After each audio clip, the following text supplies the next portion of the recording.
All right, we are back in Montreal with Stephen Hecht, who is the author of Nonflict.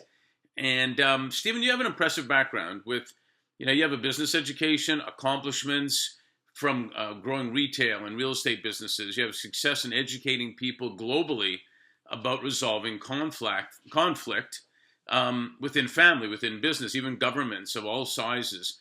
And as I said, not to mention authoring a book uniquely called, which I love the title, Nonflict.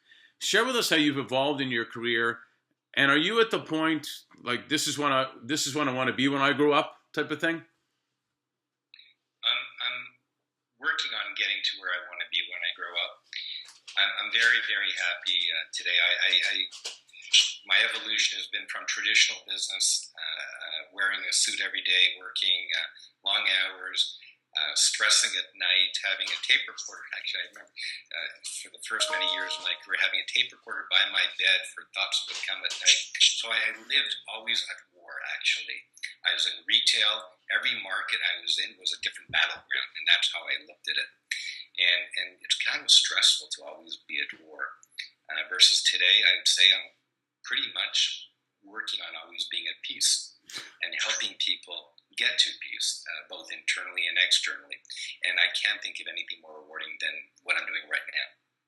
It's funny, some people might think if you're always working at being at peace, that means you are at war. Interesting. So I'm not going to say that I don't get stressed at times or I don't get angry. I'm human, and I do have conflict. And conflict isn't good or bad. It just is what it is. It's how we deal with conflict. It's either constructive or destructive. And hopefully I'm working on having more constructive conflict than I used to. It's kind of like politics. It doesn't have to be negative. Politics can actually be positive if it's handled the right way, I would think. Absolutely. That works for me. So, our firm, Executive Search Firm, we thrive on assisting entrepreneurs, business leaders, and attracting not only the best, but the right fit talent to be on their team. I mean, you certainly show that you're committed to core beliefs and the power of nonflict. Tell us what your quote unquote why is in business and for that matter in life, how you apply it in your relationships, and what do you think leaders can offer to and create for their people to ensure that everyone has the opportunity to succeed and be at peace? So the nonflict way is a 3-step model, which is what I'm trying to live, which is to understand ourselves, understand the other, understand our shared reality would be step 2, and then to co-create. Because we don't understand ourselves and what's really going on internally, then we're probably going to have external conflict. Then taking the time to listen to and understand the other allows the other person, be it your employees, be it your customers, to feel that they feel listened to, respected, and validated. And only then can you move forward to understand our shared reality. What's the commonality? In an organization, it might be the vision of the organization. We all want the organization to succeed because if it does, we do together. So what's our shared reality in a relationship? It could be that we're married and we want to have a family and enjoy being together, right? Same thing at work. We want to enjoy the people that we work with. That's our shared reality. And then co-create is to look, what would our ideal reality look like? What are the obstacles to achieving it? Then what could we do together to overcome the obstacles that we could control or influence? Followed by an action plan. Who's going to do what when? So that's what we could do within our organizations and within our families. It's interesting. There's a whole lot of interesting points in your book, obviously, but one that I recall right now is, and I really get it, is as arguments go on, certainly the longer they go, you end up arguing. You don't even remember what you're arguing about, per se. And it reminds me of that saying, don't sweat the small stuff.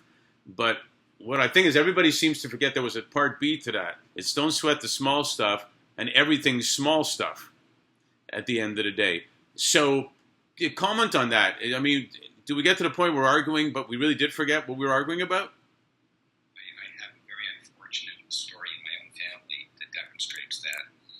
As I mentioned, I was third generation of family business. My father and his brothers, one of his brothers in particular, had an argument that's gone on that went on for, I don't know, 40 or 50 years, and frankly, they don't remember what it was about.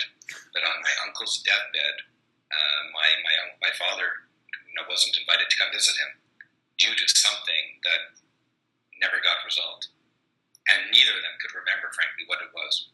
So the fact that they couldn't remember, but they still stuck to it. Yep, they remember the emotion. They remember the emotion that they just hated each other because of something, and frankly, it might have been because of way one parent dealt with the other child. You were the favorite, or whatever. But yes, at the end of the day, it's small stuff.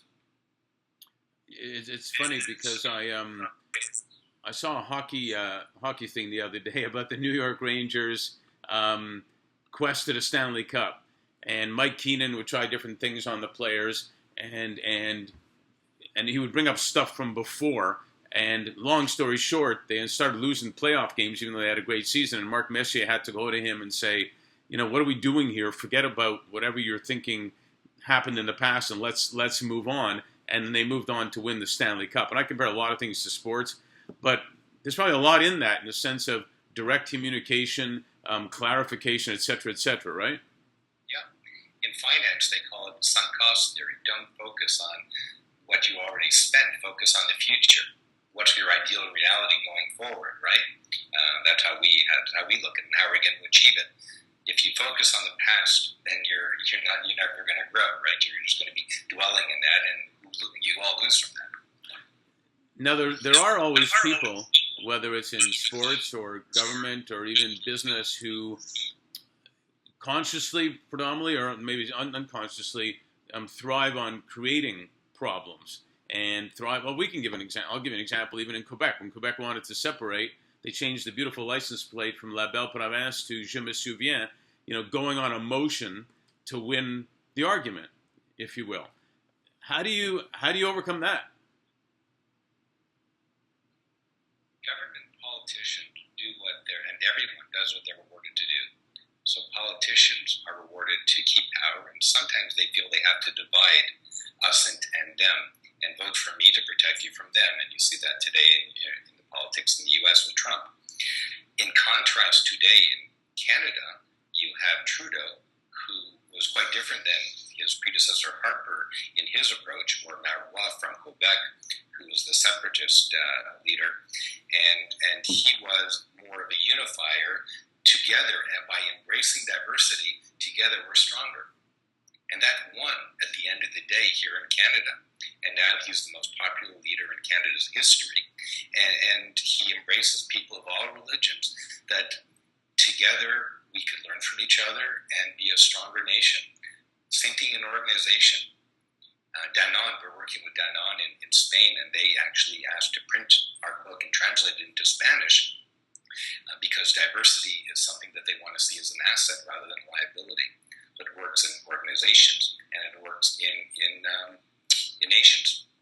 Well, growing up in Montreal, I distinctly remember that we were taught that diversity is an advantage we have. It is a strength we have, and it's way more exciting and more fun having it. I remember that, specifically. And yet, I also see in business and in being international, there's still always some people that, as you say, or I would say, use anything they can not to have peace happen, not to have, and I'm not just talking about wars, but not, to gain an advantage in a business thing or whatnot. Is there a way for the people that want to have peace to overcome the other people? Well, if you try and resolve it before you take the time to understand them, and where they feel listened to and respected, then you're going to have a problem. So taking the time to understand what is their objection, even if you don't have to agree with them, because you don't have to agree with them. And I did this in a refugee camp with activist women, and only one of them spoke English through a translator, Palestinian activist women. All I did was listen to them, and we went from them being very cautious, wary of me being a Jewish Canadian, to at the end of the day, and after 4 hours, thanking me for being a friend to the Palestinians and being willing to meet 15 Jewish Israeli women and to teach conflict to Obama, Netanyahu on a bus, and they would lock them in a room and not let them out of the room until there was a resolution. So I did test this with a very tough crowd, and it works. Yeah, that's awesome. I was fortunate to be recruited to as an executive director of a global leadership development organization, the JCs, a number of years ago, and I had the opportunity to travel globally, and we expand globally. And I just, based on my Montreal experience, I love the similarities, I love the differences, I love both of those. Worked with people from different countries, different cultures, different languages, and even different generations now. People are working with different. They talk about millennials, and they talk about more seasoned people. What's your take on all of that? Is it more exciting or too challenging and complicated? It's absolutely exciting, and it really depends on your attitude. Right. So if you think it's going to be complicated and negative, then you're probably going to be right. And if you think it's going to be exciting, you're probably going to be right. Same thing. I remember in retail, you would tell a salesperson that he's going to, typically a salesperson is going to look at a customer and say, oh, that person's not going to buy. And the way he deals with that customer is going to impact whether that customer buys or not. And he'll end up being right. But at the end of the day, he lost. When you talk about international organizations, what I find, having traveled the world and worked with people around the world, is at the end of the day, we all want the same thing. Right. Everyone wants to feel respected, listened to, validated, loved, to feel that they can contribute to their organizations. And whether you're in China, Africa, India, the United States, Canada, or anywhere, people have that need. Yeah, I totally agree. I guess our parents found things like this funny too. I guess we always think that we're different, but we're almost the same. My sons say peace or peace out when they're leaving and whatnot, and or they're saying goodbye. And I realized we said the same thing, even though they think it's their idea. We did say the same thing back then too. Can or will the art of everyday peacekeeping actually make a difference? If everybody's saying peace or peace out or shalom or whatever, which means peace, can the art of everyday peacekeeping in real form, people doing it, make a difference? Not only can it is. And my goal, I would have been satisfied if I had only made a difference in the lives of my family, my own life and the lives of my family, and maybe a few other people. But we called our organization Million Peacemakers to have one of those big, hairy, audacious goals. And we found, one by one, that it is making a difference. I got an email 6 months after we did the training from a person named Jason Ross, the CEO in Toronto, and I'm using his name because he wants me to share his name. And he said the week after the event, the training, he totally changed his approach with a union negotiation. He would have had a strike for sure, but he didn't care. At the time, he was so angry of them telling him how he should manage his business, him having taken a mortgage on his company, and when he then realized that if he were them, he put himself in their shoes, he probably would have been reacting the same way that they are right now, and he totally changed his approach, and he had labor peace. But he didn't write me then. He only wrote me 6 months later when he was driving a car with his daughter, 16-year-old daughter and wife, and they were visiting colleges, and they were getting into, his wife and daughter, into a huge argument. The daughter was swearing at the mother. He pulled over the car, took out the business card that has our non-flip way on it, and started going through it. And one of the questions is, what can you appreciate about the conflict? What's positive about the other person that you're in conflict with? And when they got to that, and the daughter realized that she had a mother who loved her, was spending time with her, visiting colleges, compared to many mothers who really weren't taking the time, that she really had something to appreciate, and they ended up in hugs and tears.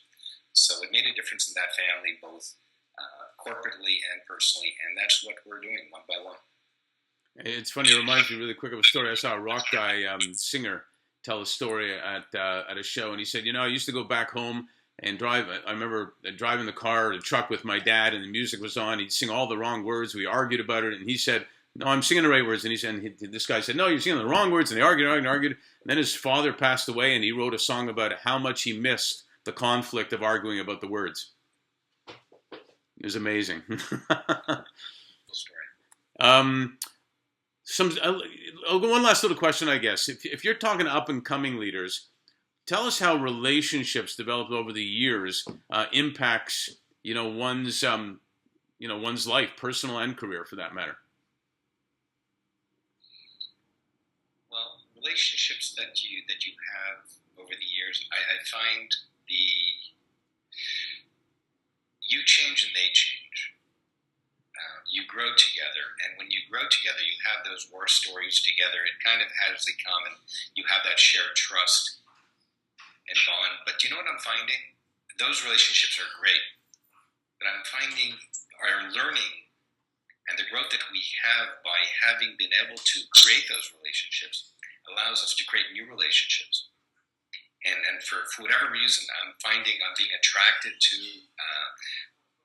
people like yourself, actually, and friends that even though I haven't known you long, or Declan, who introduced us long, it's as if we were lifelong friends. So maybe it's where we are in life, maybe it's life experiences, but I'm finding that perhaps the learnings and where we are, maybe we're more confident, we could be authentic, we could be real, and we're attracting people with those qualities now. Yeah, I think that's a brilliant point. I find that too. We got a couple of quick 1 to 2 word answer personal questions here. Nothing too personal, but personal. Do you have a pet? I do.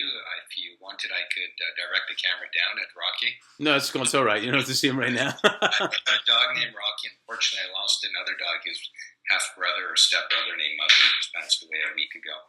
Oh, so, man. That's always sad. That's the one thing about pets that we have a 14.5-year-old Dobie that's still going strong, but you never know. So, how about sport? Do you have a favorite activity or sport? I enjoy tennis. I enjoy table tennis or ping pong. Anything with a racket, I kind of enjoy. Oh, you like the racket, huh? All right. How about a favorite movie or TV show? Madam Secretary. I enjoy that. There's always conflict there, and it's quite interesting, but fun. Sunday morning, I watch religiously. I find the positive news really and positive stories inspiring, and I learn something every time. I actually agree 1,000,000% with both. I love Madam Secretary, and I even love Tia Leone. And the Sunday morning with a coffee watching that show, it relaxes you like nothing else. It's amazing. Yeah. Favorite music, food. I want to ask you what your favorite book is because I'm gonna assume the answer. But favorite music and food. Favorite music. I really enjoy Mediterranean music, Greek music, Israeli music. African music I enjoy. Favorite food would be Indian. Wow. And Mediterranean. Not a Montreal bagel, huh?